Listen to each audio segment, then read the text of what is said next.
Hello again. Welcome back to the channel. Glad you could join me. I wanted to talk about The Wild Robot by Peter Brown. Now, first, I want to say that I haven't read this book yet. Now, why am I talking about it? I had heard a lot about The Wild Robot. I didn't realize it was from a book. I'd heard about the movie, and I had heard that it had gotten some really good reviews, so I checked it out from our local library, and I watched it with my family this weekend. My daughter, on the other hand, has read the book, and so we ended up talking about the book versus movie again. Not again in the sense of The Wild Robot, but I'm revisiting book versus movie here. I know that I've talked about it on the channel with the Lord of the Rings and with the Hobbit. A lot of times, movie adaptations just don't live up to the book that they come from. There are a few exceptions to that. I personally enjoy Robinson Crusoe, the movie, better than the book. I thought the book was insanely boring.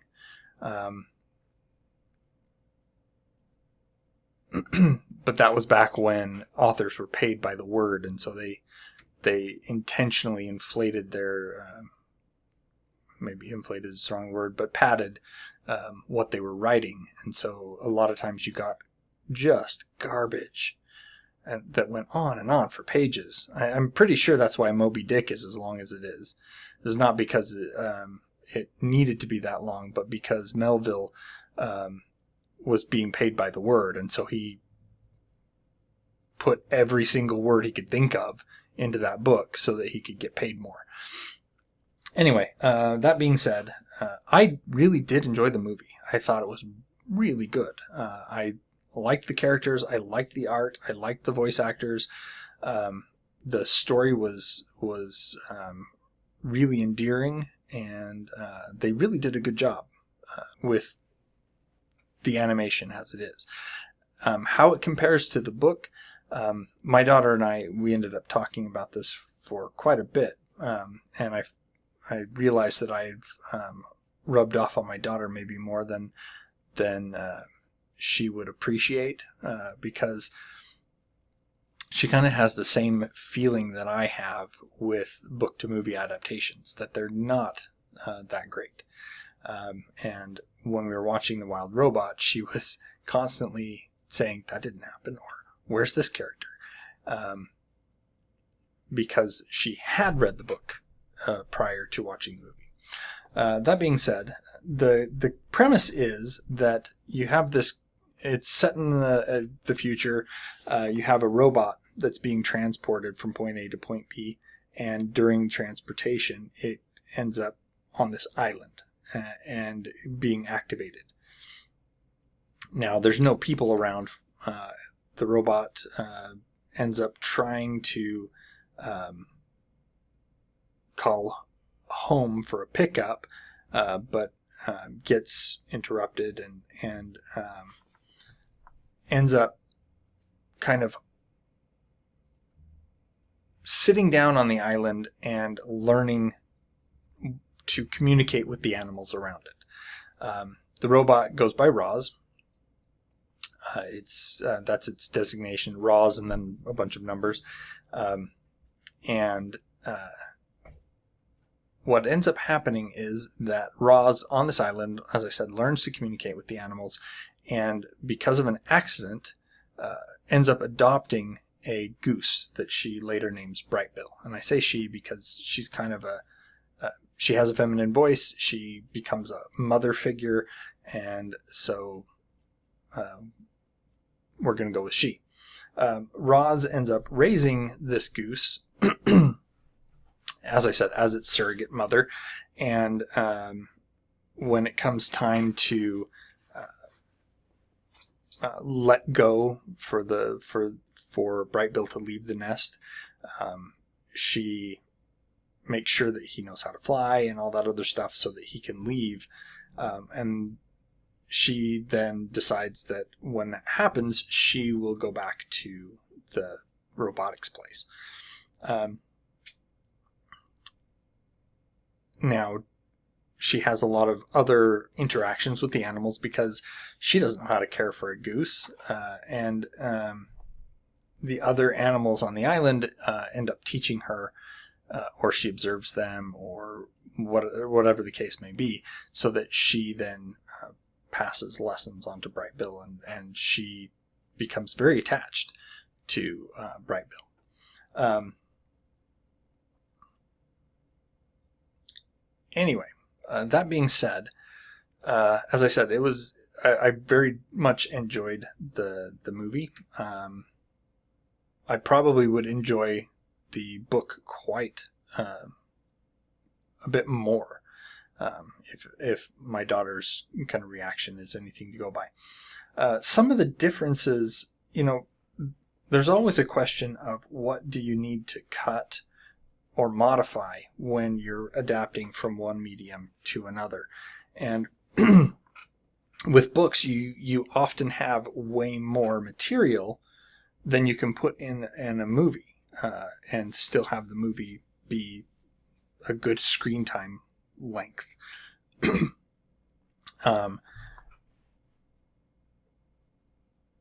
With The Wild Robot, there were some changes that if I have to go by my daughter, and I don't think she's lying to me about these, but things like the fox. The fox is a main character in the movie. In the book, he's there for a little while, and he's really a big jerk, and doesn't really impact the story after that introduction. He's there, and then he's gone. In the movie, I think they put him in there. There's kind of two reasons that I think they put him in there. One, I think they kind of put him in there as an audience surrogate. We're supposed to kind of see the movie through his eyes, and we're supposed to identify with him, and also see that he grows over the course of the movie. He starts out as pretty much a self-centered jerk, but he does end up coming to love both Bright Bill and Roz, and he, as a result, becomes a much more noble character towards the end of the movie. So like I said, that's one reason. The other reason, and this is kind of more of a cynical take, and I don't know how much this actually impacted the reason that they expanded the Fox's character, but the Fox is played by Pedro Pascal. Now, Pedro Pascal is pretty hot stuff in Hollywood right now, and so it could be that they expanded the role for him. Now, I don't know that for sure, but sometimes it does feel that way.